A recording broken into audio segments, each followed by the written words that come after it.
আমি দেখলাম যে আসলে মানুষ তার পরিশ্রমকে বিক্রি করে না, মানুষ বিক্রি করে তার সময়কে। আর সময় মূল্যবান হয় আপনার পরিশ্রম দ্বারা। মানে আপনি যতটা পরিশ্রম করেন বা স্ট্রাগল করেন, এই স্ট্রাগলের মাধ্যমে যখন সফল হন দেখবেন তখন আপনার সময়ের মূল্য বেড়ে যাবে মানুষের কাছে।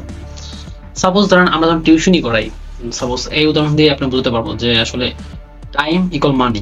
মানে আমি এই থিওরিটাই এখন বিশ্বাস করি যে সময় ইকুয়াল টাকা। আপনি পরিশ্রম করতে করতে এমন একটা পর্যায়ে পৌঁছাবেন যে আপনার মানে সময়টাই টাকা হিসেবে কাউন্ট করা হবে, ওই সময় অনুযায়ী টাকা দেওয়া হবে। কারণ মানুষ আপনার পরিশ্রমকে তখন আর এত বেশি করবে না, কাউন্ট করবে না, তখন আপনার সময়কে কাউন্ট করবে। যেমন আপনি যদি টিউশনি করান, দেখবেন যে আপনি টিউশনিতে মানে তাকে কতটুকু পড়ালেন বা কতটুকু জ্ঞান দিলেন তার চেয়ে বেশি এফোর্ট করা হবে যে আপনি কতটুকু সময় ধরে আপনার ওই স্টুডেন্টকে পড়াইতেছেন। মানে আসলে আমরা কিন্তু জ্ঞান বিক্রির তুলনায় তখন কিন্তু আমরা সময়ের বেশি বিক্রি করি। আর অভিভাবক গার্জিয়ান তারা কিন্তু সময়কেই বেশি মূল্যায়ন করে তখন।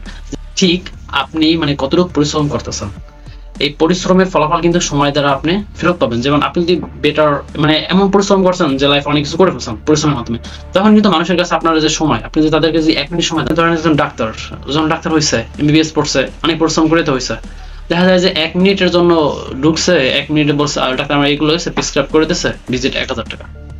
তো এখানে কিন্তু তার পরিশ্রমকে মূল্যায়ন করা হয় না, এখানে তার সময়কে মূল্যায়ন করা হয়েছে। তো আমাদের লাইফে এমন কিছু করা উচিত যে পরিশ্রম লেভেলটা এমন জায়গায় যাওয়া উচিত যে একটা সময় এই সময়ের মূল্য মানে পরিশ্রমকে তখন আর মূল্যায়ন করা হবে না, তখন আপনি কতটুকু সময় দিচ্ছেন এইটাই মূল্যায়ন করে টাকাটা।